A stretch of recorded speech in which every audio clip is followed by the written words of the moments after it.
Street facts के मौजूद दोस्तों अस्सलाम वालेकुम।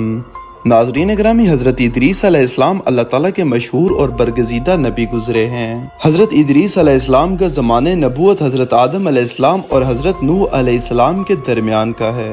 आप अलैहिस्सलाम ने जब अपनी कौम को दीन इलाही की दावत दी तो चंद एक लोगों के सिवा आप पर कोई भी ईमान न लाया और दीन आदम और दीन शीश से लोगों ने मुंह फेर लिया, जिसकी बिना पर आप अलैहिस्सलाम ने वहाँ से हिजरत का इरादा किया।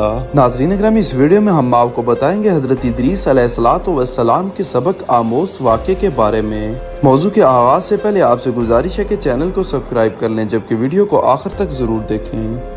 नाज़रीन ग्रामी, अगर हज़रत इदरीस अलैहिस्सलाम के नसबनामे के बारे में बात करें तो आप अलैहिस्सलाम का ज़माना नबूवत हज़रत आदम अलैहिस्सलाम और हज़रत नूह अलैहिस्सलाम के दरमियान का है। हज़रत इदरीस अलैहिस्सलाम को खुनू भी कहते हैं। आप अलैहिस्सलाम का नसबनामा हज़रत आदम अलैहिस्सलाम से यूँ मिलता है: खुनू या इदरीस बिन यारूब बिन पैरो बिन मोहला नील बिन केनान बिन अनवेश बिन हज़रत शीस अलैहिस्सलाम बिन हज़रत आदम अलैहिस्सलाम।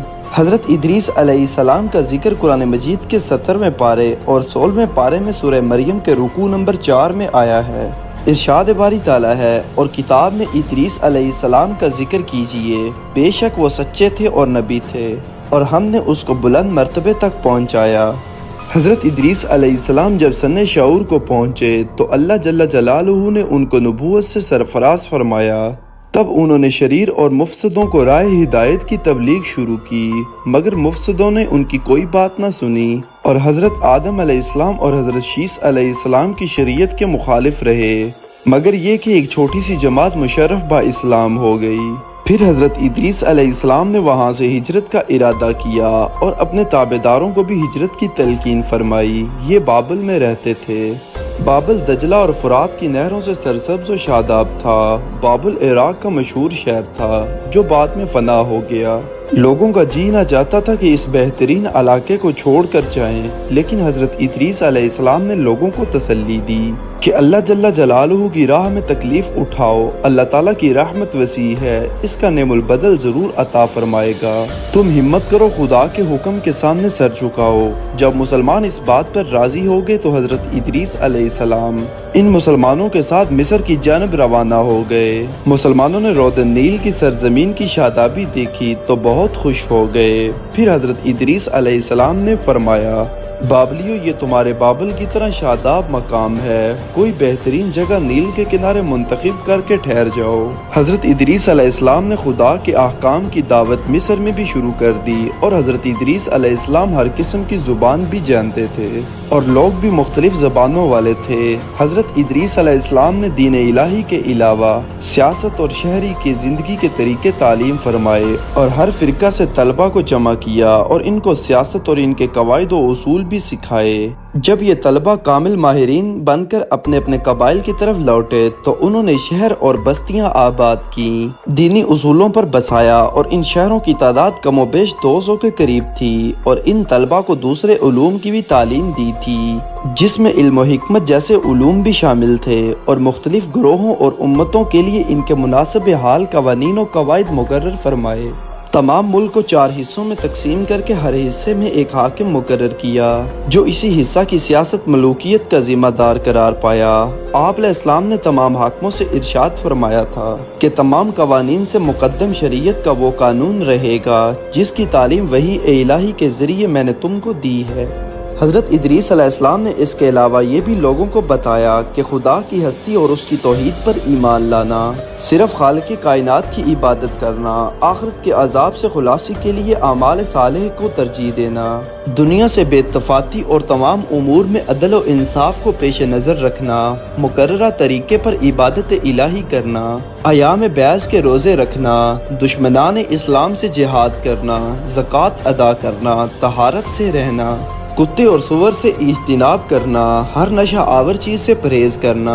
यह है हज़रत इदरीस अलैहिस्सलाम की तालीम का लब्बे लुबाब।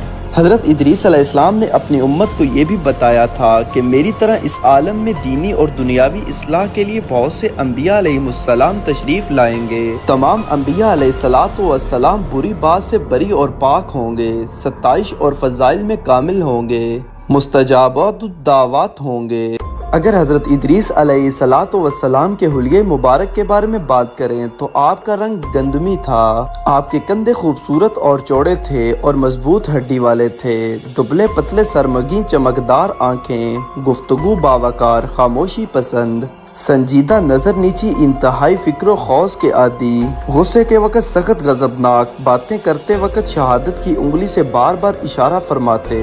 حضرت ادریس علیہ السلام کی عمر مبارک 42 برس کی ہوئی۔ حضرت ادریس علیہ السلام کے بہت سے پند و نصائح اور آداب و اخلاص کے جملے مشہور ہیں جو مختلف زبانوں میں ضرب المثل ہیں اور رموز و اسرار میں بھی ہیں، جیسا کہ فرمایا خدا کی یاد اور عمل صالح کے لیے خلوص نیت شرط ہے، اور نہ جھوٹی قسمیں کھاؤ اور نہ اللہ کے نام کو قسموں کے لیے تختہ مشق بناؤ، اور نہ جھوٹے لوگوں کو قسموں کے لیے آمادہ کرو، کیونکہ پھر تم بھی شریک گناہ ہو جاؤ گے، اور ذلیل پیشوں کو نہ اختیار کرو۔ شریعت اور دین الہی کے پابند رہو، بادشاہوں کی اطاعت کرو اور اپنے بڑوں کے سامنے پست رہو، اور ہر وقت حمد الہی میں زبان کو تر رکھو، اور دوسروں کی عیش و عشرت پر حسد نہ کرو۔ اور حضرت ادریس علیہ السلام نے بندگان خدا کو پہلے سے طوفان نوح کی اطلاع دے کر ڈرایا بھی تھا، اور فرمایا ایک آسمانی آفت آنے والی ہے جو زمین کو آگ اور پانی میں لپیٹ لے گی۔ حضرت ادریس علیہ السلام نوح علیہ السلام کے پردادا تھے۔ حضرت نوح علیہ السلام کا نسب یوں ہے: نوح بن لامک بن ملک بن متشالح بن انواح۔ انواح یہ حضرت ادریس علیہ السلام کا نام ہے اور ادریس لقب ہے، بوجہ کثرت درس صاف آسمانی۔ وہ بہت صدیق نبی تھے، بہت برگزیدہ۔ آپ کے نام میں مختلف اقوال ہیں۔ آپ کا نام یونانی زبان میں ترمیس اور عبرانی زبان میں خنوع ہے، اور قرآن پاک میں آپ کو ادریس کے نام سے پکارا گیا ہے۔ اس لیے ان کے بارے میں فرمایا کہ ان کے معنی اکثر مفسرین کے نزدیک یہ ہے کہ ان کو بلند مرتبے پر فائز کیا گیا، مراد و رفت اور منزلت ہے، جیسا کہ پیغمبر اسلام حضرت محمد صلی اللہ علیہ وسلم کی نسبت سے آیا ہے۔ وَرَفَعْنَا لَكَ ذِكْرَكَ، اور ایک گروہ کہتا ہے کہ اس کے معنی یہ ہے کہ ان کو بلند مقام میں اٹھایا، بعض کے نزدیک زندہ آسمان پر بلایا اور جنت میں داخل کیا، بعض کے نزدیک صرف آسمان پر بلایا اور آسمان پر وہ زندہ ہیں۔ حضرت ادریس علیہ السلام پر 30 صحیفے اترے تھے اور بہت علوم اور صنعتیں ان کے ہاتھوں ایجاد ہوئی۔ حضرت ادریس علیہ السلام حضرت نوح علیہ السلام کے اجداد میں سے ہیں، اور حضرت نوح علیہ السلام سے 1000 پہلے آپ گزرے ہیں۔ قلم سے لکھنا اور کپڑے کو سینا انہوں نے ایجاد کیا تھا۔ ان سے پہلے انسان عموماً جانوروں کی کھال لباس میں استعمال کرتے تھے، اور سب سے پہلے ناپ تول کے طریقے اور اسلحے کی ایجاد بھی آپ علیہ السلام نے شروع کی تھی، اور حضرت ادریس علیہ السلام نے اسلحہ تیار کر کے بنو قابیل سے جہاد بھی کیا تھا۔